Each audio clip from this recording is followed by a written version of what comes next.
ಪ್ರಿಯರೇ, ದಿನದ ಬದುಕಿಗೊಂದು ಕ್ರಿಸ್ತನ ಈ ದನಿ ನಮ್ಮೆಲ್ಲರಿಗೂ ಪ್ರೇರಣೆ ಆಗಲಿ. ತಪಸ್ಸು ಕಾಲದ 2ನೆಯ ವಾರ, ಮಾರ್ಚ್ 5, 2026 ಗುರುವಾರ. ಸಂತ ಲೂಕನು ಬರೆದ ಪವಿತ್ರ ಶುಭ ಸಂದೇಶದಿಂದ ವಾಚನ. 16ನೇ ಅಧ್ಯಾಯ 19ರಿಂದ 31ರವರೆಗಿನ ವಚನಗಳು. ಆ ಕಾಲದಲ್ಲಿ ಯೇಸು ಶಿಷ್ಯರನ್ನು ಉದ್ದೇಶಿಸಿ ಈ ಸಾಮತಿಯನ್ನು ಹೇಳಿದರು. ಒಬ್ಬ ಧನಿಕನಿದ್ದ. ಬೆಲೆ ಬಾಳುವ ಉಡುಗೆ ತೊಡುಗೆಗಳನ್ನೂ ನಯವಾದ ನಾರು ಮಡಿಗಳನ್ನು ಧರಿಸಿಕೊಂಡು ದಿನನಿತ್ಯವೂ ಸುಖಭೋಗಗಳಲ್ಲಿ ಮೈಮರೆಯುತ್ತಿದ್ದ. ಅವನ ಮನೆಯ ಬಾಗಿಲಲ್ಲೇ ಲಾಜರನೆಂಬ ಒಬ್ಬ ಬಿಕಾರಿ ಬಿದ್ದಿರುತ್ತಿದ್ದ. ಅವನ ಮೈಯೆಲ್ಲ ಹುಣ್ಣು. ಧನಿಕನು ತಿಂದು ಬಿಸಾಡಿದ ಎಂಜಲಿನಿಂದ ಹಸಿವು ನೀಗಿಸಿಕೊಳ್ಳಲು ಅವನು ಹಂಬಲಿಸುತ್ತಿದ್ದ. ಅಷ್ಟು ಮಾತ್ರವಲ್ಲ, ನಾಯಿಗಳು ಬಂದು ಅವನ ಹುಣ್ಣುಗಳನ್ನು ನೆಕ್ಕುತ್ತಿದ್ದವು. ಒಂದು ದಿನ ಆ ಭಿಕಾರಿ ಸತ್ತು ಹೋದ. ದೇವದೂತರು ಅವನನ್ನು ತೆಗೆದುಕೊಂಡು ಹೋಗಿ ಸ್ವರ್ಗ ಸೌಭಾಗ್ಯದಲ್ಲಿದ್ದ ಅಬ್ರಹಾಮನ ಪಕ್ಕದಲ್ಲೇ ಕೂರಿಸಿದರು. ಧನಿಕನು ಕೂಡ ಸತ್ತು ಹೋದ. ಅವನ ಶವ ಸಂಸ್ಕಾರವೂ ಮುಗಿಯಿತು. ಪಾತಾಳದಲ್ಲಿ ಯಾತನೆ ಪಡುತ್ತಾ ಅವನು ಕಣ್ಣೆತ್ತಿ ನೋಡಿದಾಗ ದೂರದಲ್ಲಿ ಅಬ್ರಹಾಮನನ್ನೂ ಅವನ ಪಕ್ಕದಲ್ಲೇ ಕುಳಿತಿದ್ದ ಲಾಜರನನ್ನೂ ಕಂಡ. ಓ ಪಿತಾಮಹ ಅಬ್ರಹಾಮ, ನನ್ನ ಮೇಲೆ ಕನಿಕರವಿಡು. ಈ ಅಗ್ನಿಜ್ವಾಲೆಯಲ್ಲಿ ಬಾಧೆ ಪಡುತ್ತಿದ್ದೇನೆ. ಲಾಜರನು ತನ್ನ ತುದಿ ಬೆರಳನ್ನು ತಣ್ಣೀರಿನಲ್ಲಿ ಅದ್ದಿ ನನ್ನ ನಾಲಿಗೆಗೆ ತಂಪನ್ನುಂಟು ಮಾಡುವಂತೆ ಅವನನ್ನು ಇಲ್ಲಿಗೆ ಕಳುಹಿಸಿಕೊಡು ಎಂದು ದನಿ ಎತ್ತಿ ಮೊರೆಯಿಟ್ಟ. ಅದಕ್ಕೆ ಅಬ್ರಹಾಮ, ಮಗನೇ, ಜೀವಮಾನದಲ್ಲಿ ಬೇಕಾದಷ್ಟು ಸುಖ ಸಂಪತ್ತನ್ನು ನೀನು ಅನುಭವಿಸಿದೆ. ಲಾಜರನಾದರೋ ದುಃಖ ದಾರಿದ್ರ್ಯವನ್ನು ಅನುಭವಿಸಿದ ಎಂಬುದನ್ನು ನೆನಪಿಗೆ ತಂದುಕೋ.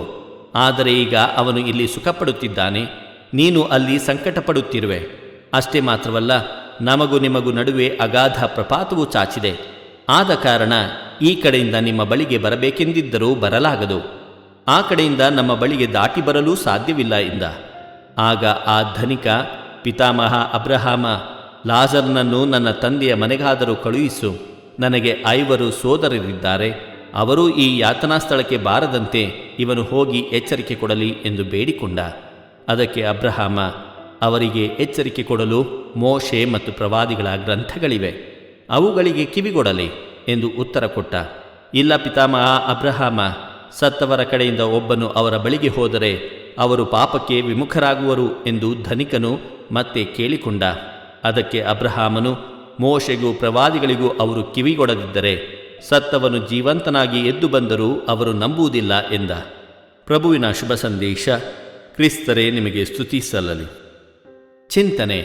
ನೀವು ಕೊಟ್ಟ ಅಳತೆಯಲ್ಲಿಯೇ ನಿಮಗೂ ಕೊಡಲಾಗುವುದು. ಪ್ರಭು ಯೇಸು ಕ್ರಿಸ್ತರಲ್ಲಿ ಆತ್ಮೀಯರೇ, ಸರ್ವೇಶ್ವರನಲ್ಲಿ ಭರವಸೆ ಇಟ್ಟವನು ನಿಶ್ಚಿಂತೆಯಿಂದಿರಬಹುದು, ಏಕೆಂದರೆ ದೇವರು ಅವರಿಗೆ ಎಲ್ಲವನ್ನೂ ಒದಗಿಸುವರು. ಸರ್ವೇಶ್ವರನಲ್ಲಿ ಭರವಸೆ ಇಲ್ಲದವನು ಸರ್ವವನ್ನು ಕಳೆದುಕೊಳ್ಳುವನು.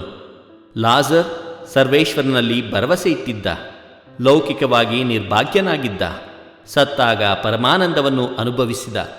ಧನಿಕನಿಗೆ ಲೌಕಿಕವಾಗಿ ಎಲ್ಲ ಸೌಭಾಗ್ಯವೂ ಇತ್ತು, ತಿಂದು ತೇಗಿದ. ತನ್ನ ಕಣ್ಮುಂದೆಯೇ ಕಷ್ಟದಲ್ಲಿದ್ದ ಲಾಜರ್ ಅವನಿಗೆ ಕಾಣಲೇ ಇಲ್ಲ. ಧನಿಕನು ಸತ್ತ ನಂತರ ಲಾಜರ್ ಅಬ್ರಹಾಮನ ಪಕ್ಕದಲ್ಲಿ ಕುಳಿತು ಆನಂದಿಸುವುದನ್ನು ಕಂಡು ದಂಗಾದ, ಬೇಡಿದ. ಆದರೆ ಅದೂ ಫಲಿಸಲಿಲ್ಲ.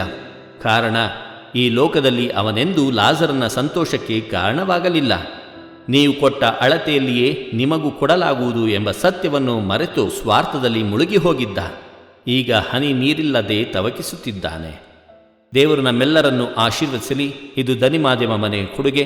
ಧ್ವನಿ ವಂದನೆಯ ಸ್ವಾಮಿ ಶಾಂತಕುಮಾರ್ ಜೆ, ಬೆಂಗಳೂರು ಮಹಾಧರ್ಮ ಕ್ಷೇತ್ರ. ಪ್ರಿಯರೇ, ಈ ಚಾನೆಲ್ ಸಬ್ಸ್ಕ್ರೈಬ್ ಮಾಡಿ ಪ್ರತಿದಿನ ದೇವರ ವಾಕ್ಯವನ್ನು ಆಲಿಸುತ್ತಾ ಅದನ್ನು ಇತರರೊಂದಿಗೆ ಹಂಚಿಕೊಳ್ಳಲು ನಮಗೆ ನೆರವಾಗಿರಿ. ಧನ್ಯವಾದಗಳು.